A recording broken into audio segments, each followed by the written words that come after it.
Kipengele sensitive. Biblia inasema pamoja na kwamba waliwekwa kwenye mfumo wa kufundishwa kwa miaka 3, wakaikiwa na portions za chakula.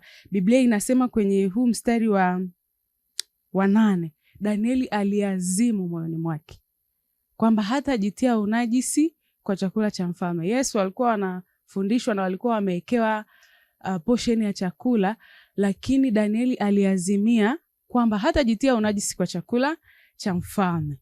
Na unaweza ukajiuliza kwa nini?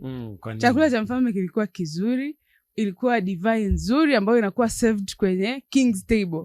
Okay. Kwa hiyo una uhakika kabisa vyote vinavyotoka kwenye meza ya mfalme ni vyakula salama, ni vyakula vyenye afya, vyenye virutubisho vyote vinavyohitajika.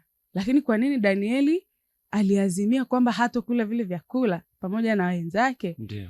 Ukirudi kwenye kitabu cha Mambo ya Walawi, wana wa Israeli walipewa taratibu mbalimbali za vyakula.